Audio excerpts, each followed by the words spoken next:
I still remember the sound of the wind that evening, the way it howled through the cliffs like it was trying to warn us, like it knew something we didn't. I am 71 years old, a widow now, but once I had a life filled with love, laughter, and a son who meant everything to me. For most of my life, I believed he was the greatest blessing God had ever given me. I never imagined that one day I would be telling a story about how that same son tried to take my life. My husband, Robert, used to say that I loved our son more than I loved myself. Maybe he was right.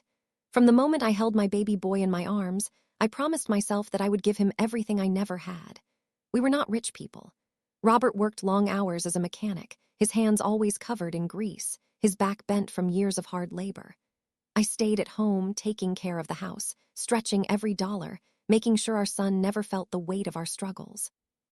We sacrificed quietly, the way parents do, believing that one day our child would understand.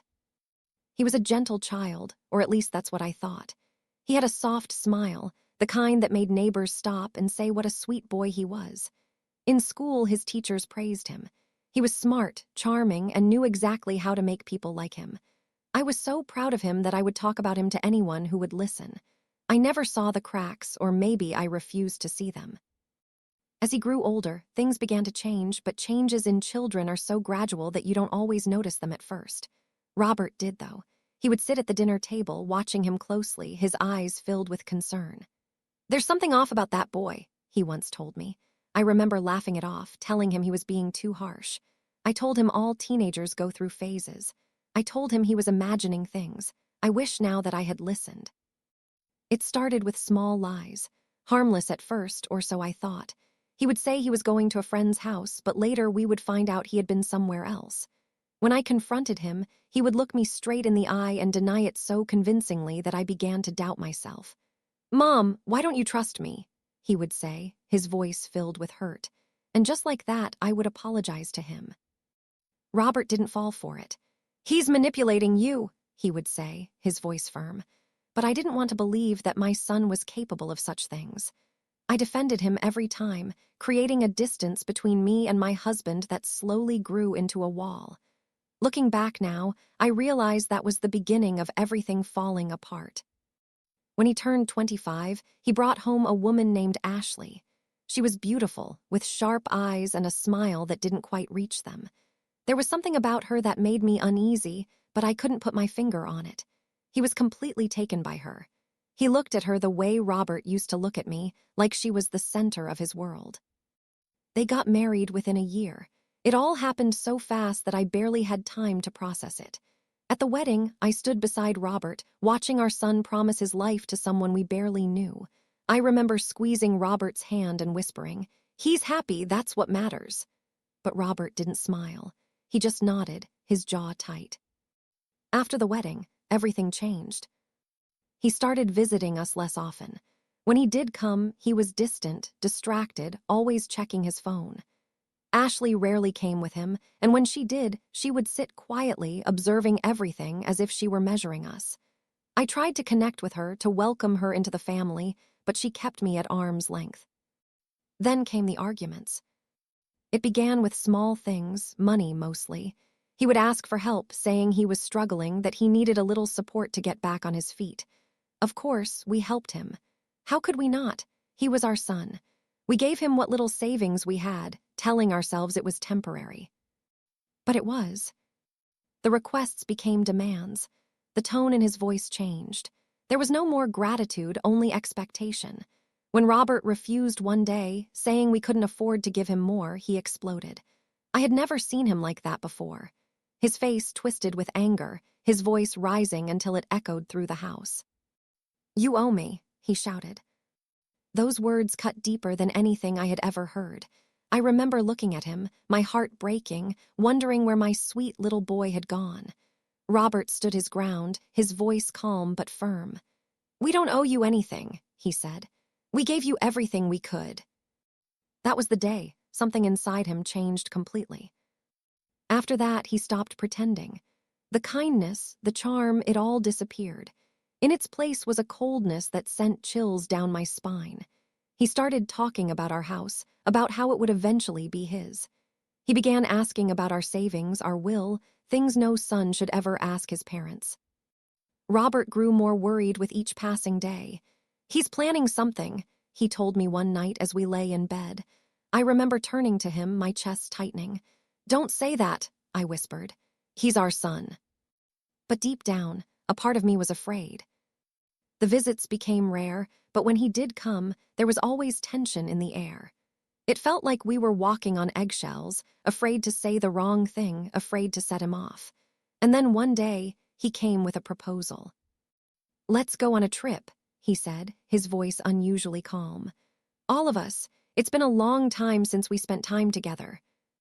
I should have been happy. I should have seen it as a chance to reconnect, to fix what had been broken. But instead, I felt a knot form in my stomach. Something about the way he said it didn't feel right. Robert felt it too. I could see it in his eyes, but neither of us said anything. We wanted to believe that maybe, just maybe, our son was trying to make things right. So we agreed. The day of the trip, the sky was overcast, the kind of gray that makes everything feel heavy. He picked us up in his car. He was unusually quiet, his hands gripping the steering wheel tightly. Ashley was in the passenger seat, her gaze fixed straight ahead. We drove for hours, the landscape changing from familiar streets to winding roads and towering cliffs. I remember asking where we were going, but he just said, "You'll see." When we finally stopped, we were at the edge of a cliff overlooking the ocean. The waves crashed violently against the rocks below, the sound echoing in the air. It was beautiful, but there was something terrifying about it too.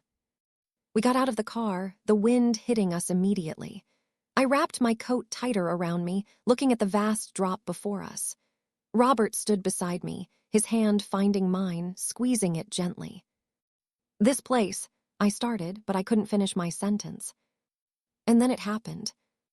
I didn't see it coming. One moment, we were standing there, and the next, I felt a sudden force from behind. A shove so strong it knocked the breath out of me. My feet lost their grip on the ground, and I felt myself falling. As I tumbled forward, I caught a glimpse of his face. There was no hesitation, no regret, only cold determination. And as the world seemed to slow down around me, I heard my husband's voice, faint but urgent, cutting through the chaos. "Pretend we're dead." And then everything went dark. When I opened my eyes, the first thing I felt was pain. It wasn't just one place. It was everywhere, sharp and burning, as if my entire body had been shattered into pieces. For a moment, I couldn't even understand where I was. The sound of the ocean roared in my ears, loud and endless, and the cold seeped deep into my bones. I tried to move, but a wave of agony shot through me, forcing a weak gasp out of my throat. Then, slowly, the memory came back. The cliff, the push, the fall. My heart began to race as panic took over, but before I could react, I heard a faint whisper beside me. "Don't move!" It was Robert. His voice was barely audible, strained and weak, but it was enough to ground me. Relief flooded through me so suddenly that I almost cried. He was alive. I think they're still up there," he whispered again, his breath uneven. "Stay still, pretend we're dead." His words echoed in my mind, and I forced myself to remain completely still despite the unbearable pain. My body screamed at me to move, to cry out, to do something. But I didn't. I lay there on the cold, jagged rocks, barely breathing, my eyes half closed as I tried to look lifeless. Time seemed to stretch endlessly. I don't know how long we lay there like that, seconds feeling like hours. The wind howled above us, carrying faint sounds from the top of the cliff. And then I heard it, the crunch of footsteps. My heart nearly stopped. I couldn't see clearly, but I could sense movement above. Shadows shifting, voices carried by the wind. And then I heard him, our son, his voice calm, too calm. "They're gone," he said. Those words cut through me like a knife. Gone, as if we were nothing, as if the two people who had given him everything were just gone. There was a pause, and then Ashley's voice followed, low but clear enough to reach us. "Are you sure?" she asked. "Yes," he replied without hesitation. "No one could survive that fall." I felt tears burn behind my closed eyes, but I didn't let them fall. I couldn't. I had to stay still. I had to survive. There was another silence, heavier this time, and then I heard something that I will never forget for the rest of my life. A soft laugh. Not nervous, not uncertain. Just satisfied. Good, Ashley said quietly. My chest tightened so painfully that I thought it might give me away. That single word carried no fear, no regret, only relief. Relief that we were gone. I wanted to scream. I wanted to ask them why. But instead, I lay there, silent, pretending to be lifeless while my heart shattered into pieces.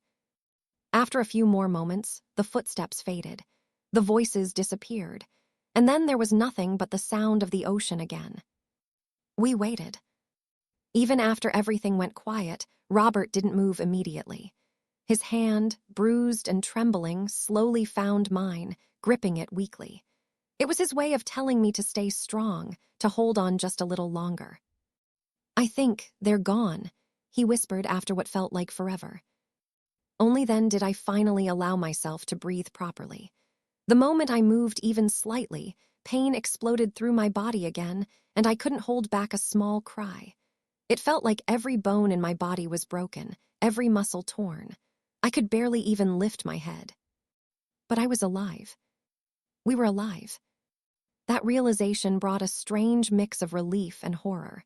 Relief that we had survived, and horror at what we had just witnessed. Our own son had tried to kill us, and believed he had succeeded. We need to get out of here, Robert said, his voice weak but determined. I turned my head slightly to look at him, and the sight nearly broke me. His face was pale, streaked with dirt and blood. There was a deep cut above his eyebrow, and his breathing was uneven. But his eyes were still strong, still focused. I can't move, I whispered, my voice trembling. You have to, he said softly. If we stay here, we won't make it. I knew he was right. The cold alone would kill us if we didn't move.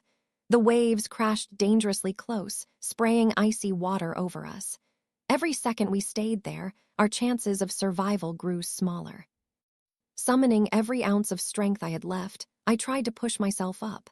The pain was unbearable, and I nearly collapsed again, but Robert reached for me, steadying me as best as he could. We'll do it together, he said. Slowly, painfully, we began to move. Every inch felt like torture. The rocks were sharp and uneven, cutting into our hands and knees as we crawled. My vision blurred, and more than once I thought I might pass out, but I kept going. I had to. Because now, it wasn't just about surviving the fall. It was about surviving the truth. As we struggled forward, I couldn't stop the thoughts racing through my mind. Questions that had no answers. How could he do this? Why? What had we done to deserve this? But deep down, I knew this wasn't something that had happened suddenly. The signs had been there all along. The lies, the anger, the greed. We had just refused to see them. After what felt like hours, we finally reached a narrow stretch of land where the rocks were less steep. It wasn't safe, but it was better than where we had been. We collapsed there, both of us gasping for breath, too exhausted to move any further. For a long time, neither of us spoke. The weight of what had happened hung heavy in the air, too big, too painful to put into words. Finally, I turned my head toward Robert, my voice barely a whisper. He tried to kill us. Saying it out loud made it real in a way nothing else had. Robert closed his eyes briefly, as if the words themselves caused him pain. I know, he said quietly. There was no denial, no hesitation. Just acceptance. Tears finally slipped from my eyes, tracing warm paths down my cold cheeks. Our own son, I whispered. He didn't respond right away. Instead, he reached for my hand again, squeezing it gently. We're still alive, he said after a moment. That's what matters right now. But even as he said those words, I could hear the pain in his voice, because we both knew the truth. Surviving the fall was only the beginning. What came next would be even harder. As the darkness began to settle around us, and the cold grew sharper, a terrifying realization slowly sank in. We weren't just injured. We were alone. And somewhere out there, our son believed we were already dead. The night felt endless, heavier than any night I had ever known, as if darkness itself had wrapped around us and refused to let go. The cold grew sharper with every passing minute, biting into my skin, settling deep into my bones. I could feel my strength slipping away little by little, and for the first time since we had survived the fall, fear truly began to take hold of me. Not the sudden fear of falling, but the slow, creeping fear of not making it through the night. I shifted slightly, and pain shot through my body again, forcing a weak groan from my lips. Every breath hurt. Every movement felt impossible. Beside me, Robert was unnaturally still, his breathing shallow and uneven. For a moment, panic gripped me. "Robert," I whispered, my voice trembling. There was no immediate response. My heart pounded harder. I reached for him with shaking hands, touching his arm gently. "Please say something." A few seconds passed, and then he let out a faint breath. "I'm here," he murmured. Relief flooded through me so suddenly that tears filled my eyes again. I didn't realize how afraid I was of losing him until that moment. Out of everything that had happened, the thought of losing him was the one thing I couldn't bear. "We can't stay here," I whispered, though my body protested even the thought of moving. "I know," he replied, his voice weak but steady. "But we have to wait until morning. We can't see anything in this darkness." He was right. The cliffside was dangerous enough in daylight. At night, it was a death trap. One wrong move, and we could fall again, this time without any chance of survival. So we waited. Time passed slowly, painfully.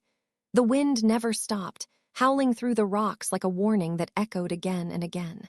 The ocean continued its relentless crashing below, a constant reminder of how close we were to losing everything.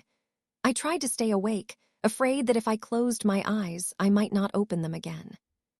To keep myself conscious, my mind drifted back to the past, to moments that now felt like they belonged to another life.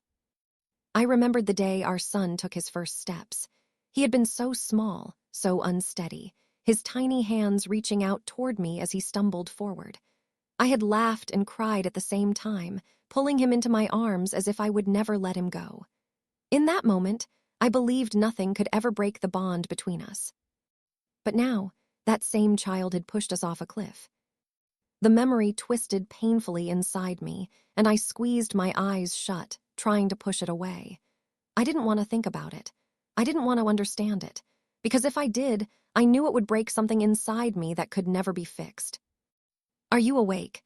Robert's voice broke through my thoughts. "Yes," I whispered. There was a pause before he spoke again. "When the sun comes up, we'll find a way out. There has to be a path somewhere." I nodded weakly, even though he couldn't see me clearly in the dark. "We'll make it," I said, though I wasn't sure if I believed it or if I was just trying to hold on to hope. Another silence followed, but this one felt different, heavier, filled with unspoken words. After a while, I couldn't hold it in anymore. "Why?" I asked softly. The question hung in the air between us. Robert didn't answer right away. I could hear his breathing, slow and labored, as if he was choosing his words carefully, or perhaps struggling to find any at all. "I don't know," he finally said. But I could tell that wasn't entirely true. "You saw it before I did," I continued, my voice barely above a whisper. "You always said something was wrong." He let out a quiet, pained sigh. "I saw changes, but I never thought it would come to this." Neither did I. "I should have listened to you," I said, guilt washing over me. "I kept defending him, I kept believing he would change." "You did what any mother would do," Robert replied gently. "You loved him." Loved him. The words felt heavy now, complicated in a way they had never been before. Because despite everything, despite the pain and the betrayal, a part of me still did. And that was the hardest truth of all. The hours dragged on, each one feeling longer than the last. My body grew weaker, the pain dulling slightly, but only because I was becoming too exhausted to fully feel it. The cold was unbearable, seeping deeper and deeper until it felt like it was part of me. At some point, I must have drifted in and out of consciousness, because the next thing I remember was a faint light touching my face. Morning. The sky was still dim, shades of gray and pale blue stretching across the horizon, but it was enough. Enough to see, enough to move.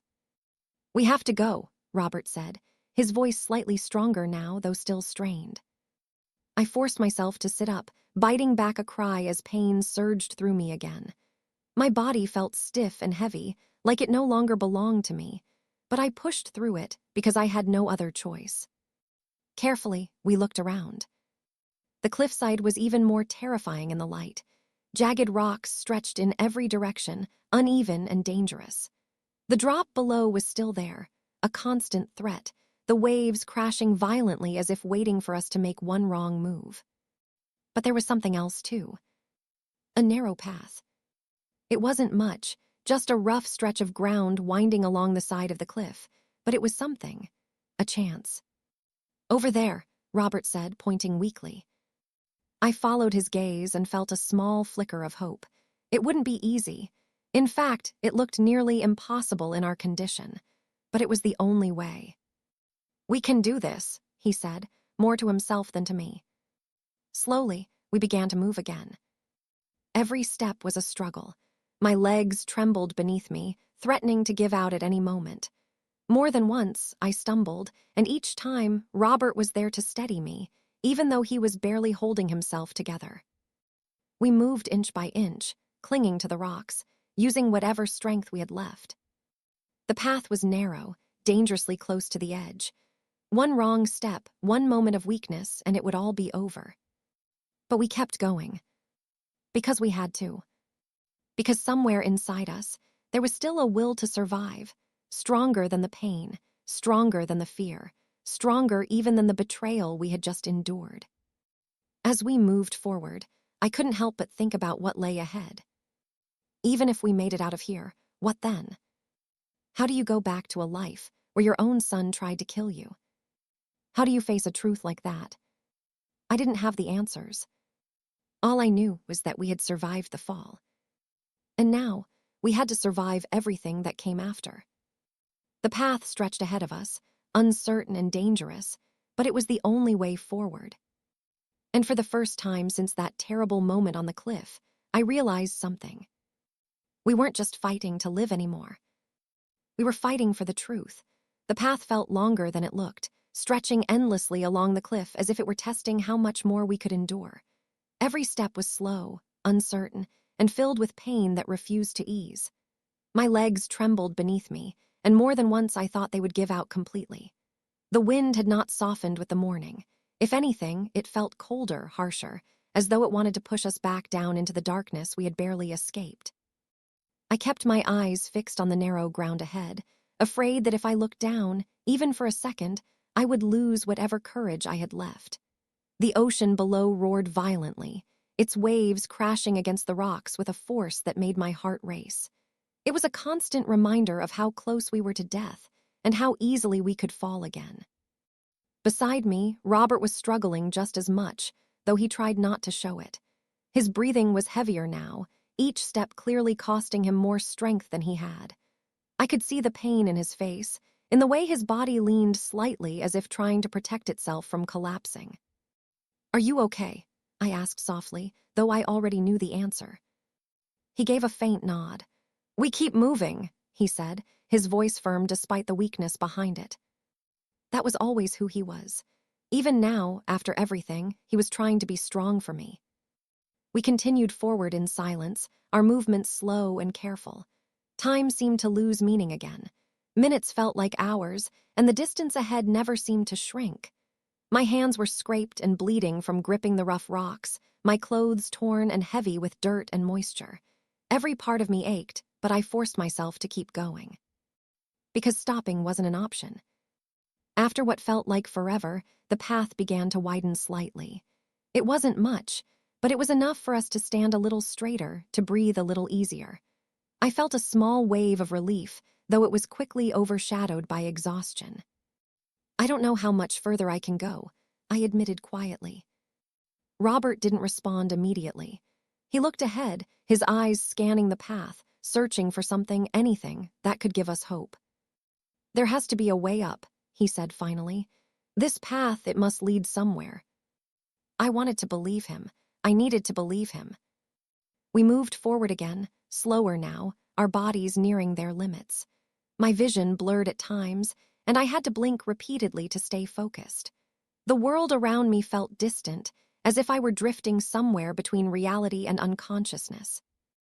And then, suddenly, Robert stopped. I nearly lost my balance when he did, grabbing onto a nearby rock to steady myself. "What is it?" I asked, my voice barely above a whisper. He didn't answer right away. Instead, he pointed ahead. I followed his gaze, and for a moment, I couldn't believe what I was seeing. A slope. It wasn't a proper path, not something safe or easy, but it was a way up. A steep, uneven incline covered in loose dirt and scattered rocks, leading toward the top of the cliff. It looked dangerous, almost impossible in our condition. But it was a way out. "We have to try," Robert said. I hesitated, fear tightening my chest. The climb looked brutal, and with our injuries, one wrong move could send us sliding back down, or worse. But what choice did we have? There was no going back. Taking a deep, shaky breath, I nodded. "Together," I said. He gave me a small, tired look, something close to a smile. "Together." We approached the slope carefully. Up close, it looked even worse than it had from a distance. The ground was unstable, the rocks shifting slightly underfoot. I placed my hand against the surface, feeling the rough texture, trying to steady myself. And then, slowly, we began to climb. Every movement was a struggle. My arms felt weak, my legs barely able to push me upward. I had to rely on both hands and feet, pulling myself inch by inch, gripping whatever I could find. More than once, my foot slipped, sending a jolt of panic through me, but Robert was always close, always there to steady me. "Don't rush," he said softly. "Take your time." But time felt like something we didn't have. The higher we climbed, the more the wind pushed against us, as if trying to force us back down. My breath came in short, painful gasps, and my heart pounded so loudly I could hear it in my ears. Halfway up, I felt my strength begin to fade completely. I whispered, my voice breaking. My hand slipped slightly, and for a terrifying second, I thought I was going to fall. But then Robert's hand caught mine. "Don't give up," he said firmly, his grip tight despite his own weakness. "You've come this far." I looked at him, really looked at him, and saw the determination in his eyes. The same determination that had kept us alive through the night. The same strength that was now holding me up when I felt like I had nothing left. And somehow, that gave me just enough to keep going. Slowly, painfully, we continued the climb. Inch by inch. Breath by breath. Until finally, my hand reached solid ground. For a moment, I didn't move. I just stayed there, barely able to believe it. Then, with the last bit of strength I had left, I pulled myself up onto the flat surface above. We had made it. I collapsed onto the ground, my body refusing to move any further. The sky above looked brighter now, the clouds thinner, sunlight breaking through in soft, pale streaks. I stared at it, my chest rising and falling rapidly, trying to process what had just happened. A few seconds later, Robert pulled himself up beside me. For a long time, neither of us spoke. We just lay there, side by side, breathing, existing, alive. Alive. The word echoed in my mind, almost unreal. But as the initial relief began to settle, something else took its place. A realization. We were out. We had survived. But the world we had returned to was not the same one we had left behind. Because somewhere out there, our son believed we were dead. And the truth was waiting. I turned my head slightly toward Robert, my voice weak but steady. "What do we do now?" He didn't answer immediately. His eyes were fixed on the distance, his expression unreadable. When he finally spoke, his voice carried a quiet, heavy weight. "Now, we make sure the truth comes out." A chill ran through me, not from the cold this time, but from what those words meant. Because surviving was only the beginning. What came next would change everything. We lay there on the ground for a long time, unable to move, unable to speak, only breathing in painful, shallow gasps as reality slowly settled over us. The sky above was brighter now, but it brought no comfort. Instead, it made everything feel more real, more unbearable. Every part of my body screamed with pain, yet the silence between us felt even heavier than the injuries we carried. Robert finally turned his head slightly toward me, his face pale and exhausted, and whispered that we could not stay there. His voice was weak, but there was a seriousness in it that made me force my body to respond even when I felt like collapsing again. I nodded slowly, because I knew he was right. Staying exposed meant danger, not just from nature, but from the fact that our son believed we were dead. The thought alone sent a chill through me that had nothing to do with the cold air around us. With great difficulty, we pushed ourselves up and began to move again, this time away from the cliff's edge. Each step felt like dragging my body through fire, but we had no choice. The world around us looked normal, peaceful even, but inside me there was nothing peaceful left. Every shadow felt dangerous, every sound made my heart jump. I kept thinking about his face at the moment he pushed us, that cold, unshaken expression that didn't resemble the child I had raised. Robert stayed close to me as we walked, sometimes holding my arm when my legs threatened to give out. We moved slowly along an uneven stretch of land until we finally reached a small cluster of trees that offered some cover. There, we collapsed again, not caring about the dirt or the pain, just grateful for even a moment of protection. For a while, neither of us spoke. The silence between us was no longer empty. It was filled with everything we could not say. Finally, I broke it with a trembling voice, asking Robert what we were supposed to do now, because going back home felt impossible, yet staying hidden felt like surrendering to death. Robert closed his eyes for a moment, as if gathering strength not just in his body but in his thoughts, and then said we could not go back the way things were.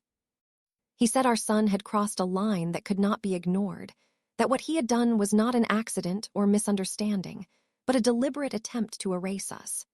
Hearing those words spoken out loud made my chest tighten painfully, because it turned a nightmare into something undeniable. I looked down at my hands, still shaking, still scratched and bruised, and tried to understand how everything had fallen apart so completely. I remembered his childhood again, the laughter, the innocence, the way he used to run into my arms without fear or hesitation. It felt like another life, something distant and unreachable now. Robert reached for my hand gently and told me that surviving the fall meant nothing if we did not survive what came after. He said we had to think carefully, because whoever we once trusted was no longer the same person. His words were hard, but they were true, and deep down I already knew it too. As the afternoon light slowly shifted, we stayed hidden among the trees, trying to regain even a small amount of strength. Every sound in the distance made us freeze. Every passing moment reminded us that we were still not safe. I kept thinking about what our son would be doing at that very moment, believing he had succeeded, feeling no guilt, no hesitation. That thought hurt more than the fall itself. Robert said we needed to find a way to reach help without being seen, but even that felt dangerous because we didn't know who we could trust anymore, not when the threat came from within our own family.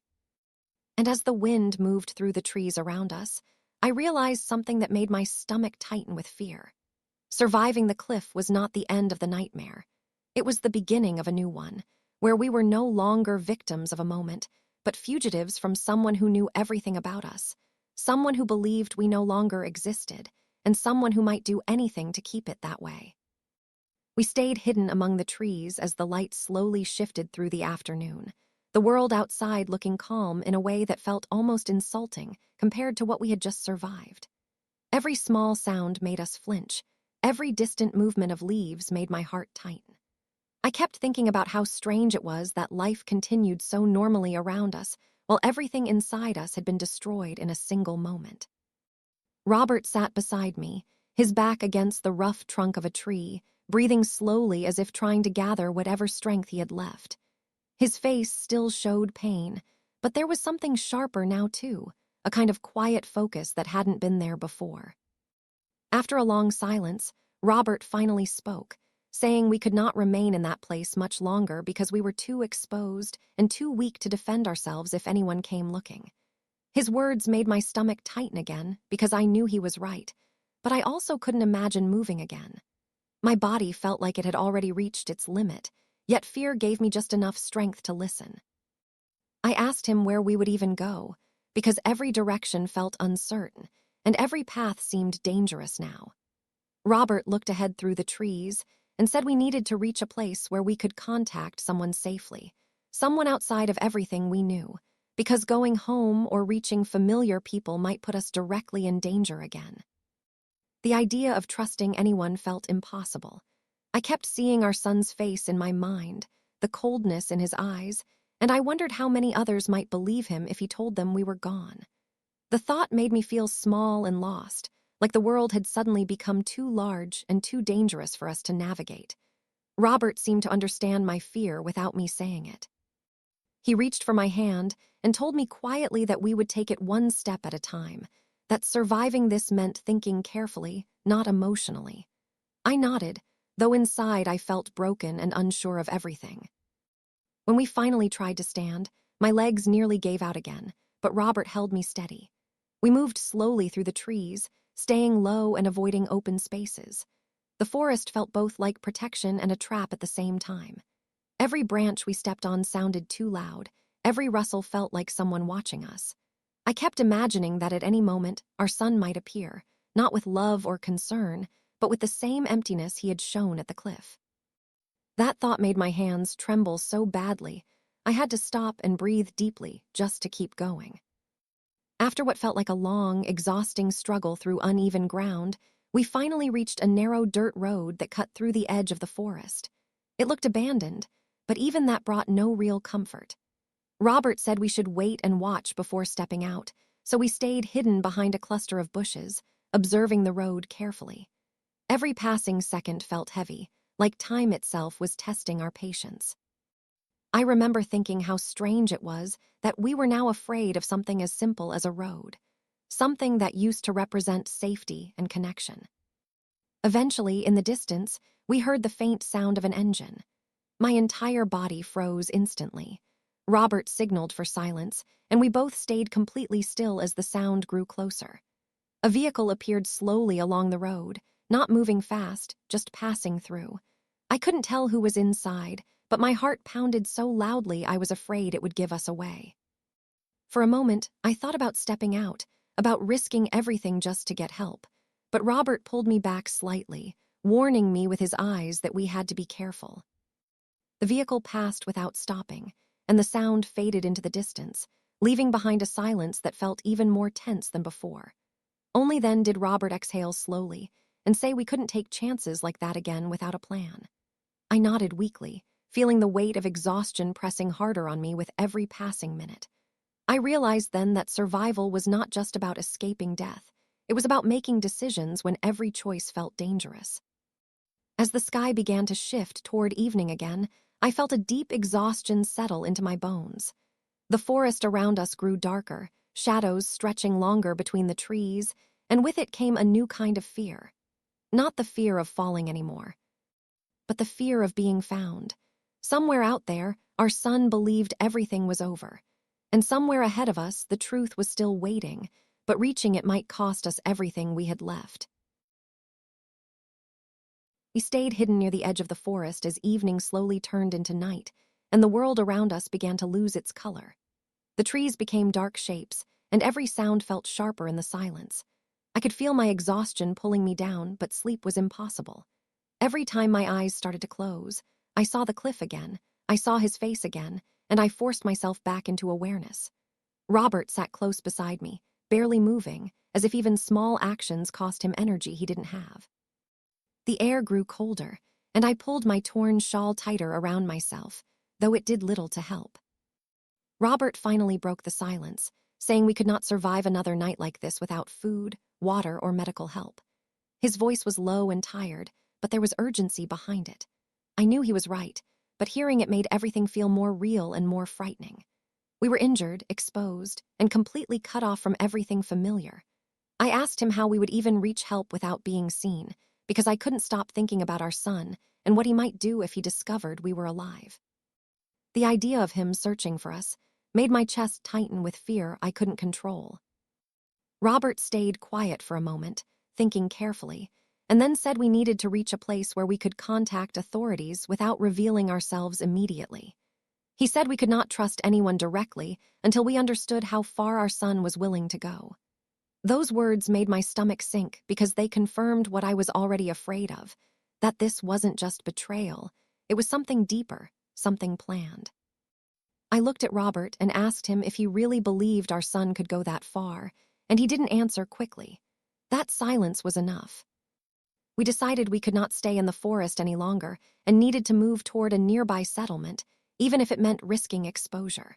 Slowly, carefully, we forced ourselves up again, though every movement sent pain through my body. The darkness made everything harder. Roots and stones hidden under the ground made me stumble more than once, and each time Robert caught me before I fell completely. We moved slowly, guided only by faint light from the sky and distant shapes of trees, trying to stay as quiet as possible. After what felt like an endless struggle, we finally saw faint lights in the distance. At first, I wasn't sure if I was imagining them, but as we moved closer, the shapes of small buildings became visible. My heart tightened with both hope and fear. Civilization meant help, but it also meant people, and people meant risk. Robert told me to stay close and not speak unless necessary. We approached slowly, staying in the shadows until we reached the edge of a small, quiet roadside area. There was a small store still open, its dim light spilling onto the empty street. I hesitated, my heart pounding, because stepping forward meant trusting strangers again. Robert looked at me and nodded slightly, reminding me that we had no other choice.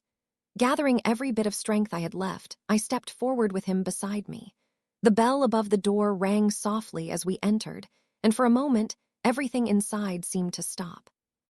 The man behind the counter looked up, confused at first, seeing two injured, exhausted people standing there in silence. I tried to speak, but my voice trembled too much, so Robert stepped forward and asked quietly for help, saying we had been in an accident and needed medical assistance. The man's expression changed immediately to concern, and he reached for the phone without asking further questions. That simple action, someone believing us, someone willing to help, made my eyes fill with tears I could no longer hold back. As we waited, sitting in the small shop surrounded by everyday objects that felt so distant from what we had lived through, I realized something painfully clear. Our son believed we were dead, and the world was moving on without us. But now, for the first time since that fall, we were no longer completely alone. Help was coming, but so was the truth we had been forced to hide. And somewhere in that truth was a danger that still had not ended. We sat inside the small shop waiting for help, but nothing about that moment felt peaceful. The fluorescent light above us buzzed softly, and every second felt heavier than the last. My body was still shaking from exhaustion and pain, but now there was a different kind of fear growing inside me. The fear of what would happen when authorities got involved, the fear of what our son might do if he realized we were still alive. Robert sat beside me, his head slightly lowered, his hands resting on the counter as if he was trying to stay conscious through sheer willpower alone. I could see how badly he was hurt, even though he was trying not to show it. After a few minutes, the shopkeeper returned from making the call and told us that an ambulance was on the way. His voice was kind, but it felt distant, like it belonged to another world entirely. I tried to thank him, but my voice came out weak and broken. Robert simply nodded, too tired to speak much.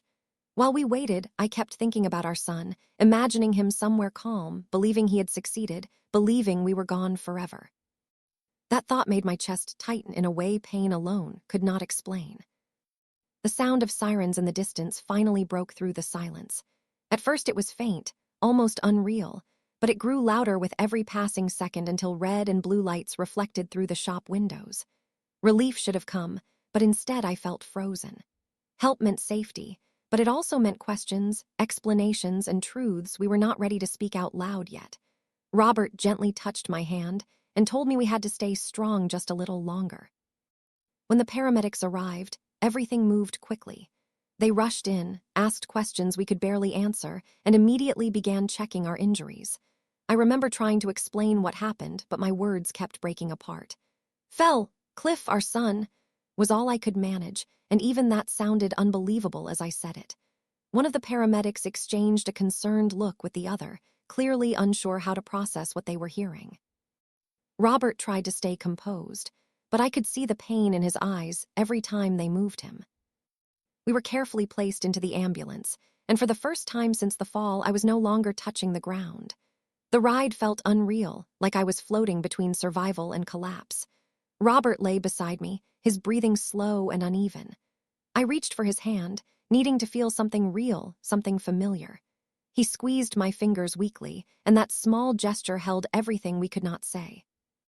Inside the ambulance, the flashing lights passed over our faces again and again, and I stared at them as if they were pulling me back into reality. A paramedic asked me for details, and slowly. In broken pieces, I began to explain what had happened at the cliff.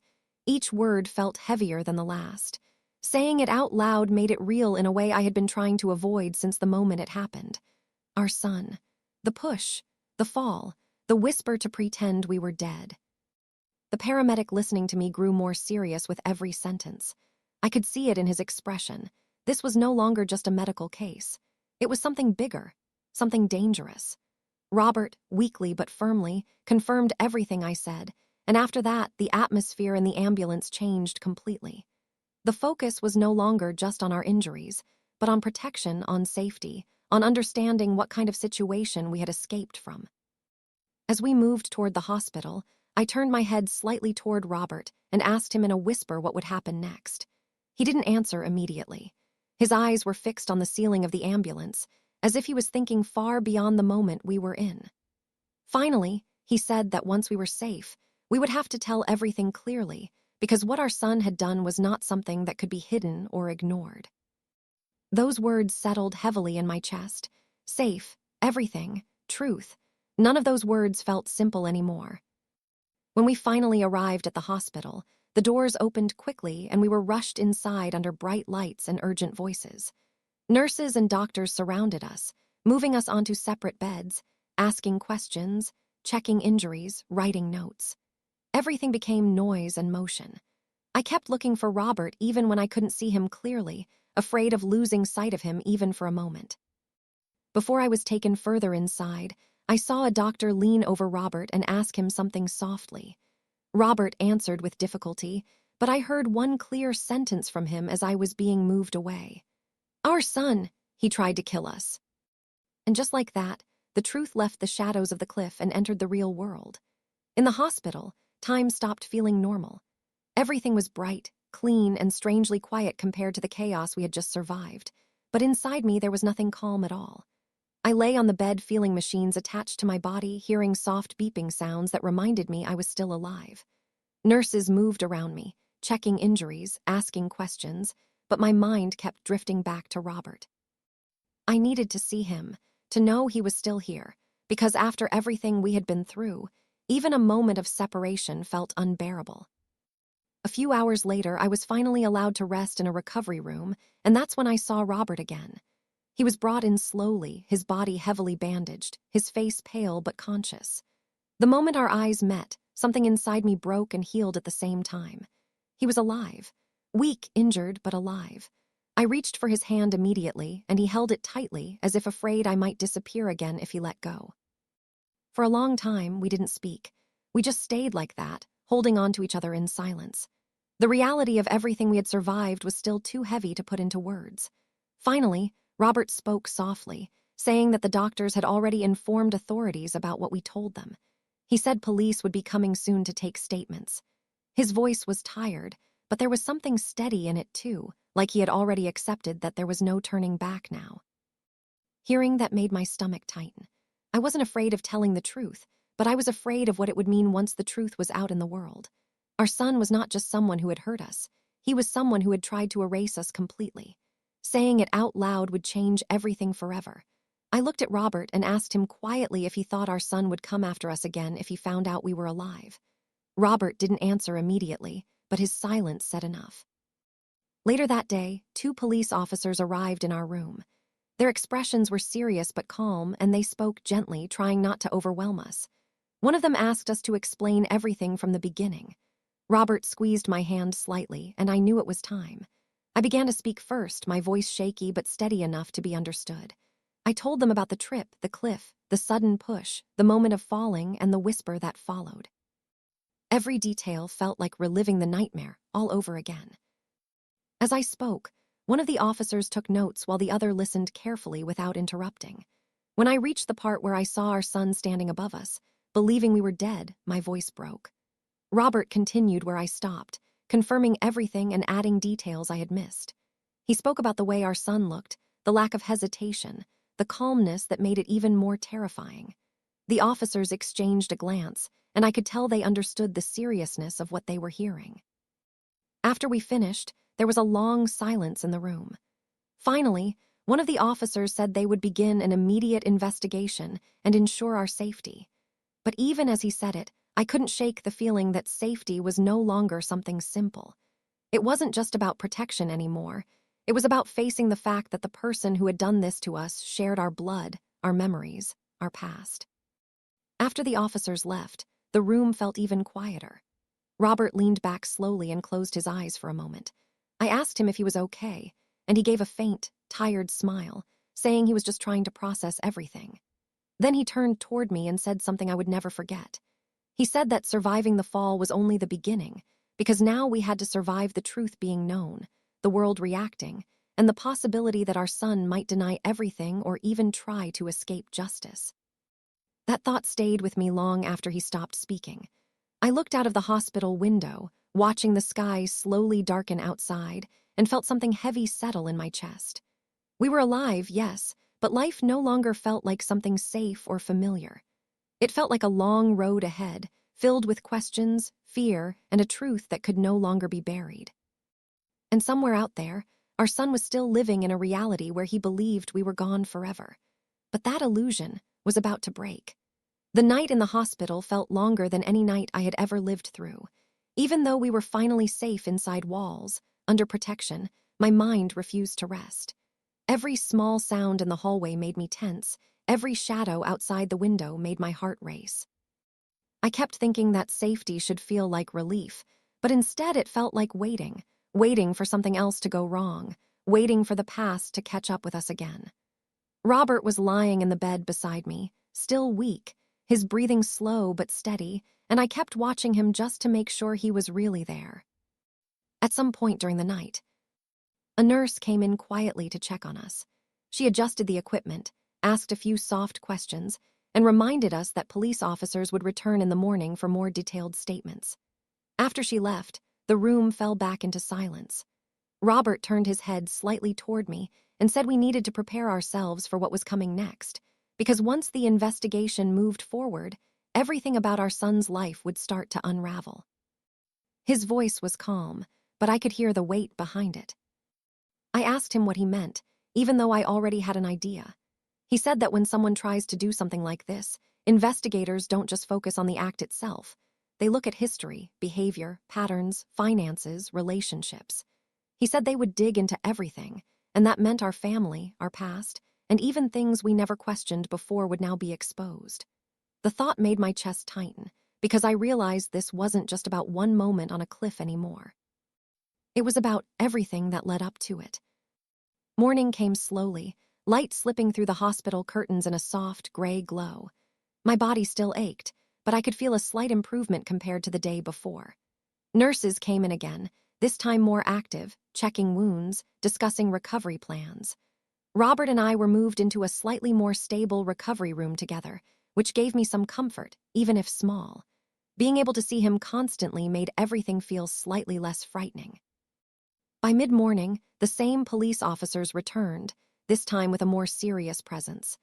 They carried files, notes, and a tone that suggested the investigation had already begun moving forward.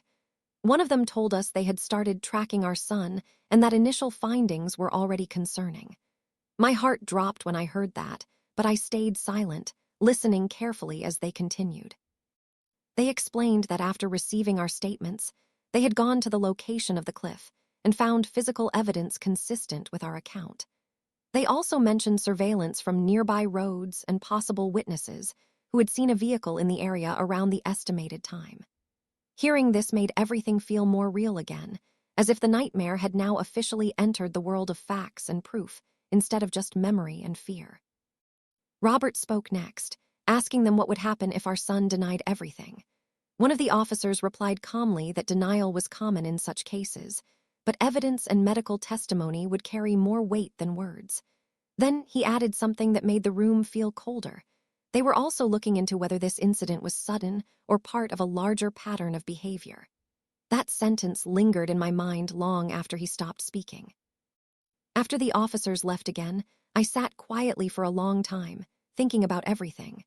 I kept asking myself where we went wrong, what signs we missed, how love turned into something so dangerous without us noticing. Robert reached for my hand and told me to stop blaming myself, but I couldn't fully accept that. A mother's heart always searches for reasons, even when there are none that can explain something like this. Later that afternoon, a doctor came in to explain our condition more clearly. He said our recovery would take time, especially for Robert, and that physical healing was only part of it. He looked at both of us carefully and said trauma like this often leaves deeper scars than injuries. I understood what he meant, even without him saying it directly. The body could heal, but the memory of betrayal like this would never fully disappear. That evening, as the light outside turned soft and golden, Robert suddenly asked me something quietly. He asked what I wanted to happen next, not legally, not medically, but personally. I didn't answer right away because the question felt too heavy. Part of me wanted justice, part of me wanted distance, and part of me still couldn't fully accept that the person we were talking about was our son. I finally told him I didn't know. And for the first time, Robert didn't try to give me an answer either. He just nodded slowly, as if he understood that some questions cannot be solved quickly, no matter how much truth is uncovered. As night began to fall again, I looked out of the hospital window and felt something strange settle inside me. The immediate danger was gone, but the story was far from over.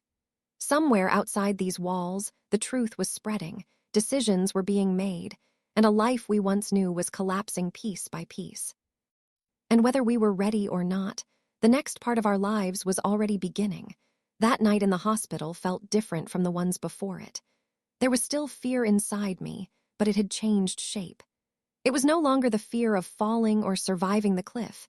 It was the fear of what was happening outside these walls while we lay safely inside them. Every time I closed my eyes, I imagined our son somewhere out there, hearing whispers of an investigation beginning, realizing slowly that the story he believed was not as simple as he thought. The idea of him discovering that we were alive made my stomach tighten in a way I couldn't explain. Robert was more restless than before. Even though his body was still weak and wrapped in bandages, his mind refused to settle. He kept looking at the door, at the window, at every small movement in the room as if expecting something to happen. Finally, he told me quietly that we couldn't stay passive anymore. He said the police would handle the legal side, but we also needed to prepare emotionally for what it meant to face our son again, whether in court, in questioning, or in truth. I didn't answer right away because the idea of facing him again felt impossible.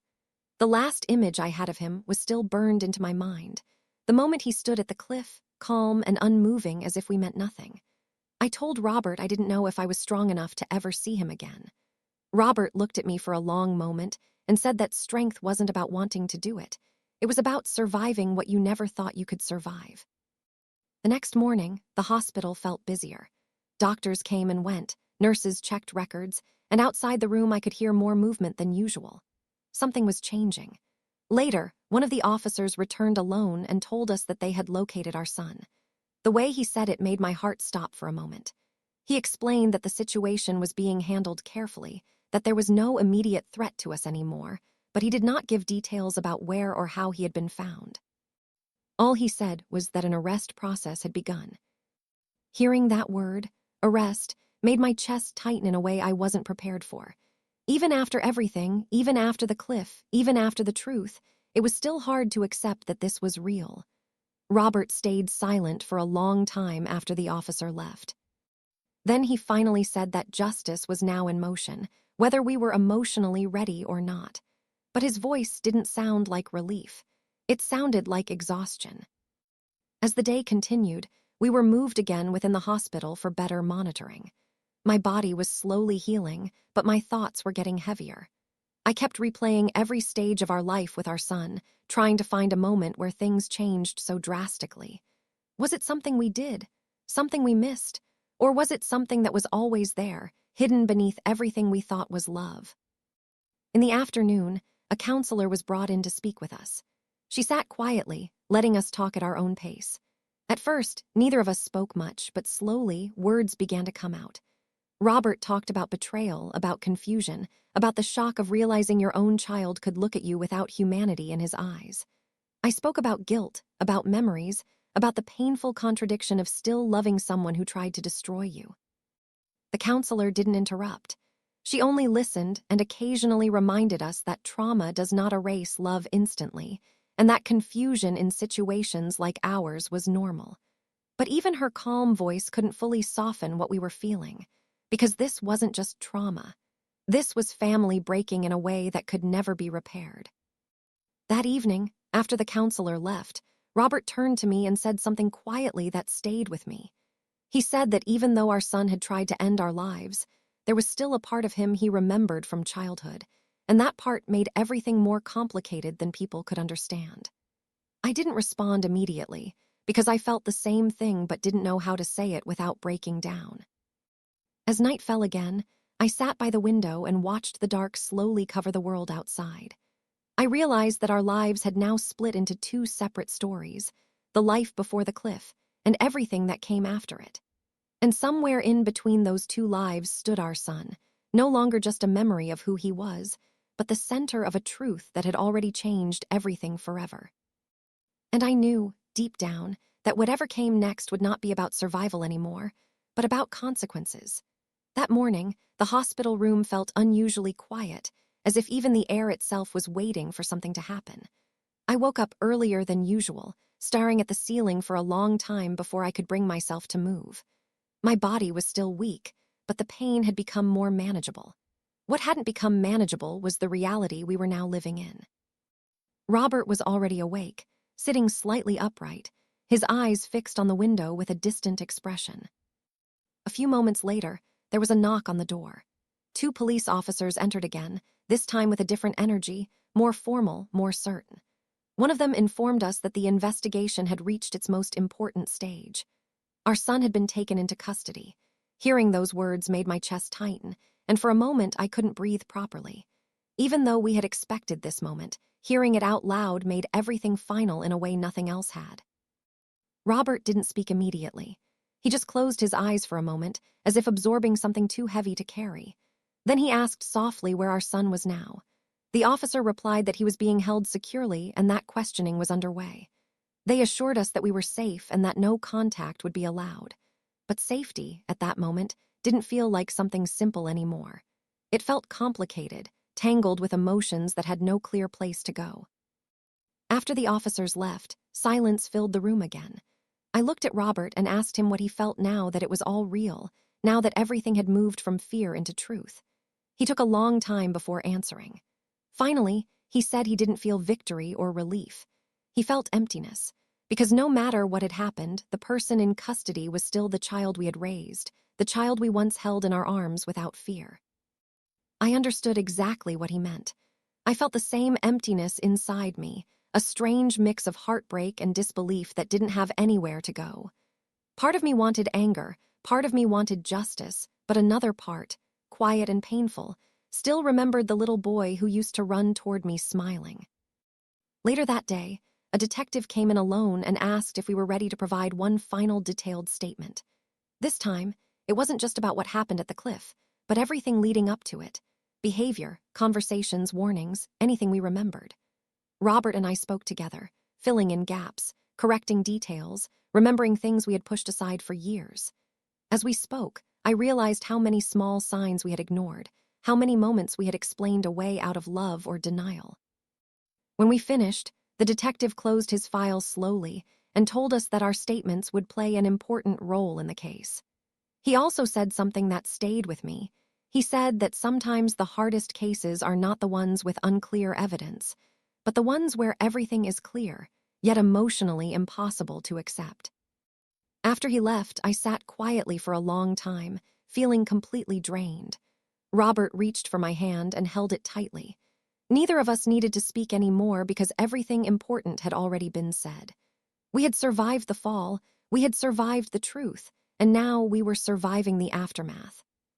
As evening approached, I looked out the hospital window one last time and realized that our story had reached its end in one way, but not in another. The cliff was behind us now, but its shadow would stay with us forever. Our son was no longer just a memory of betrayal or love. He was now part of a reality that would define the rest of our lives. And as I sat there holding Robert's hand, I finally understood something painful but real.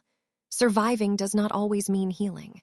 Sometimes it only means continuing forward with a broken heart that learns how to live with what it cannot forget.